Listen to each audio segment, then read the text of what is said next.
Magandang gabi po. Ito po ang latest update natin ngayong araw, June 15, 2026. Umiiral nga po sa ating bansa itong easterlies, no? Dito nga po sa may parte ng Mindanao. Kaya mainit at maalinsangan nga po yung ating lagay ng panahon. Asahan naman po natin yung localized thunderstorm o yung mga biglaang pagbuhos ng pag-ulan sa parte nga po ng Metro Manila. At ayon nga po sa latest update ng ating European Center, sa posibleng minomonitor natin na sama ng panahon, ay ito nga po ay bumaba na yung tsansa na pumasok sa ating bansa at ito'y posibleng mag-recurve pabalik nga po dito sa may parte ng Pacific Ocean.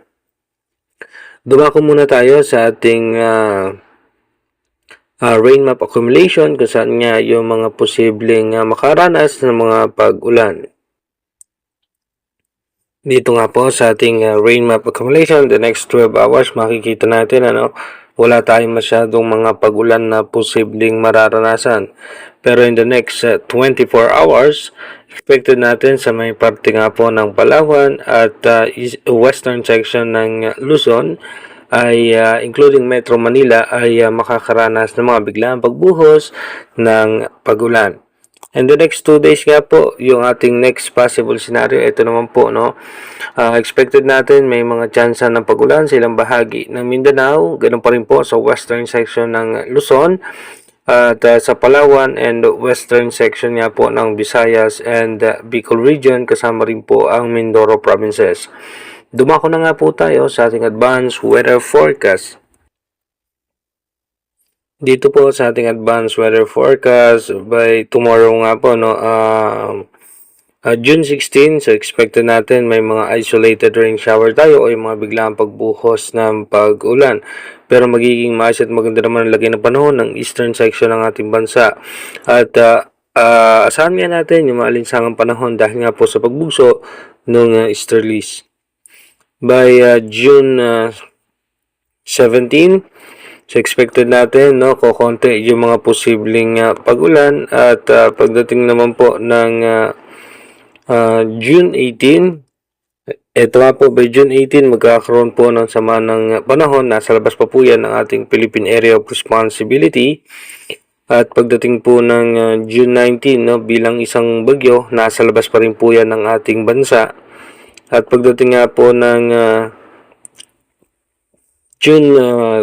by June 20, ito na nga po yung ating magiging possible scenario dyan nga sa minomonitor na ating sama ng panahon.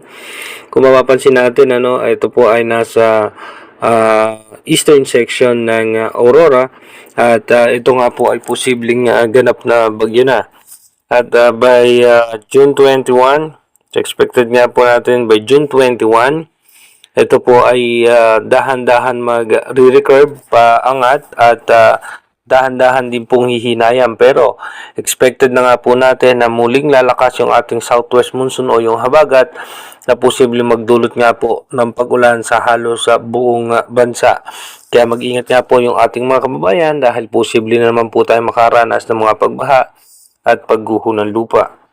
By June 22, so expected natin by June 22 makakaranas pa rin po tayo ng mga pag-ulan dahil po sa habagat. And then by June 23,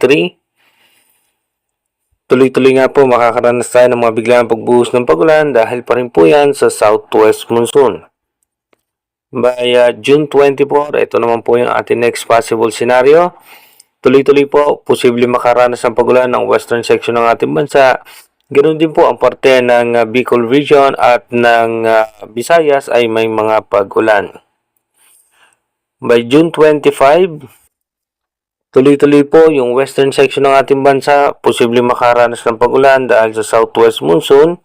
At pagdating naman po ng June 26, kung mapapansin natin, southwest monsoon pa rin na magpapaulan sa ating bansa.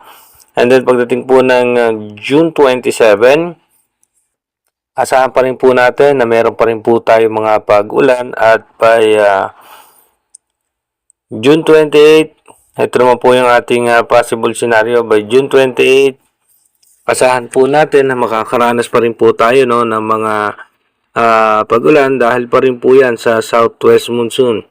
And then pagdating po ng June 29, meron po tayong posibleng i-monitor na pinabagong low pressure area. Ito po i-monitor natin kung ano nga ba yung magiging posibleng senaryo nito, kung ito ba yung posibleng maging bagyo at kung makaka-apekto sa ating bansa.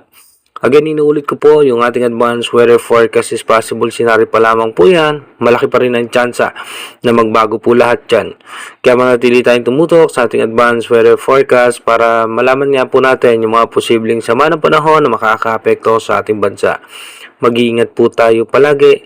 God bless po sa ating lahat.